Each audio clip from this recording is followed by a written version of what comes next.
दोस्तों वीडियो की शुरुआत में ही आप वीडियो के 3 मोरल जान लीजिए। सबसे पहली बात कि भारत जो मिसाइल टेस्ट करने वाला है, जिसकी जासूसी के लिए चाइना ने अपना युआनवांग 6 नाम का जो स्पाई भेजा है हिंद महासागर में, वो इतना ज्यादा ताकतवर है कि अगर आप एक पॉइंट पर बात कर रहे हैं अपने सहयोगी के साथ तो 750 किलोमीटर दूरी से उसे आवाज सुनाई देगी आपकी। सोचिए इसकी ताकत कितनी होगी।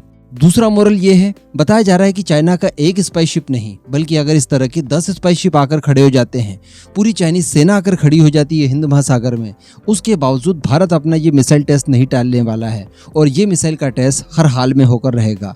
तीसरा मोरल इस वीडियो का ये रहने वाला है कि लास्ट टाइम भी जब भारत ने अपनी मिसाइल का परीक्षण किया था तो आपको याद होगा श्रीलंका के हम्बनटोटा पर चाइना ने अपना युआनवांग 5 जो कि इसी तरह का एक स्पाई शिप है उसे डॉक किया था।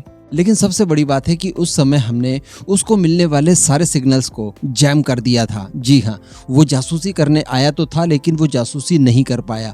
और ये जो सारी कुछ बातें मैं आपको बता रहा हूँ ये बहुत बड़े डिफेंस एक्सपर्ट्स के द्वारा बताई गई है। आगे मैं आपको रेफरेंस के साथ बताने वाला हूँ कि वो डिफेंस एक्सपर्ट्स कौन है। उनका नाम सुनेंगे आप तो आपको किसी भी तरह का संदेह बाकी नहीं रह जाएगा। वीडियो बड़ी इंटरेस्टिंग होगी एकदम एंड तक, इस वीडियो को जरूर देखते रहिएगा। तो दोस्तों हम सभी जानते हैं कि 15 से 16 दिसंबर के बीच में भारत की तरफ से 5400 किलोमीटर का एक नोट ऑन वार्निंग जारी करवाया गया है, जिस दौरान हम लोग किसी भारी भरकम इंटर कॉन्टिनेंटल बैलिस्टिक मिसाइल का परीक्षण करने वाले हैं। यहाँ पर अग्नि 5 भी हो सकता है, K5 भी हो सकती है। जो कुछ भी मिसाइल हो वो भारत के लिए स्ट्रेटेजिकली बहुत ज्यादा इंपॉर्टेंट होगी और शायद भारत की सबसे शक्तिशाली मिसाइल मानी जाएगी। तो इसी की जासूसी के लिए चाइना ने अपना स्पाई शिप दोबारा से भेजा है। इन सब कारणों को जानने के लिए दैनिक भास्कर की एक टीम ने 2 डिफेंस एक्सपर्ट से बात की और पूछा कि अगर इस तरह की चीजें होती है तो भारत इन्हें काउंटर कैसे कर पाएगा।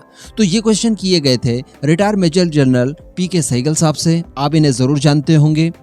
इसी के साथ साथ दूसरे जो डिफेंस एक्सपर्ट हैं वो है रिटायर्ड लेफ्टिनेंट कर्नल JS सोडी साहब, इन्हें भी आप जानते होंगे, किसी भी परिचय के ये मोहताज नहीं है दोनों के दोनों। अभी फिलहाल की अगर बात की जाए तो चाइना का ये जो स्पाई शिप है, बताया जा रहा है कि ये सोमवार के दिन से ही इंडोनेशिया के जावा द्वीप के आसपास चक्कर लगा रहा है। इससे पहले नवंबर में भी जब भारत की तरफ से नोट ऑन वार्निंग जारी की गई थी उस समय भी ये शिप आया था, लेकिन भारत ने वो टेस्ट थोड़ा सा पोस्टपोन करते हुए इसके चले जाने के बाद फिर अग्नि 3 का परीक्षण किया था।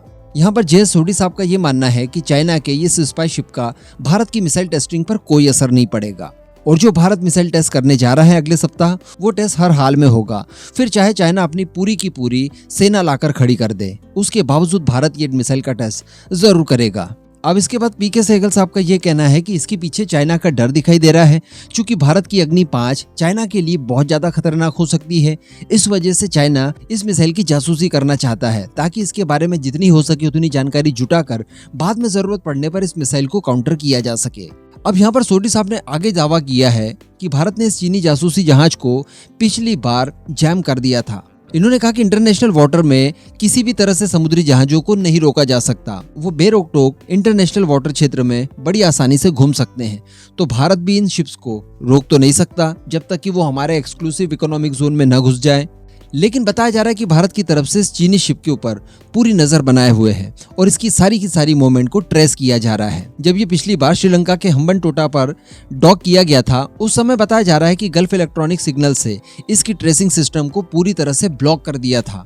यानी भारत ने इस जासूसी जहाज को पूरी तरह से निष्क्रिय कर दिया था कुछ समय के लिए और किसी भी तरह का मिसाइल डेटा इस जहाज तक नहीं पहुंच पाया था, जिसके पीछे सोडी साहब का कहना है कि भारत की तरफ से इस्तेमाल किया गया था गल्फ इलेक्ट्रॉनिक सिग्नल्स को। अभी बताया जा रहा है कि चूंकि ये इंडोनेशिया के जावा द्वीप के आसपास है, जो कि भारत की टेस्टिंग साइट से यानी ओडिशा के अंदर जो APJ अब्दुल कलाम आइलैंड है वहां से इसकी दूरी 4000 किलोमीटर है। तो इतनी दूरी से फिलहाल ये शिप किसी भी तरह का कोई डेटा चोरी नहीं कर सकता हमारी मिसाइल का। लेकिन अभी भी मिसाइल परीक्षण को लगभग 7 से 8 दिन बाकी है और ये जो चाइनीज स्पाई शिप है ये इंटरनेशनल वाटर में 19 किलोमीटर प्रति घंटे की रफ्तार से चलता है। इसी के साथ साथ भारत ने जो नोट ऑन वार्निंग जारी की है वो 5400 किलोमीटर की है, यानी इस एरिया में तो ये शिप डायरेक्टली नहीं घुस सकता। ऐसे में चाइना कोशिश ये कर सकता है कि मिसाइल टेस्टिंग साइट से जितना हो सके उतना नजदीक अपने शिप को ले जाया जा सके ताकि थोड़ी बहुत जानकारी उसे हासिल हो जाए।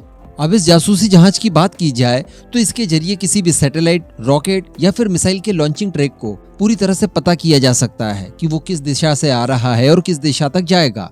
यानी ट्रेजेक्टरी जो हमने लास्ट वीडियो में भी बात की थी उसके बारे में ये पता लगा सकता है।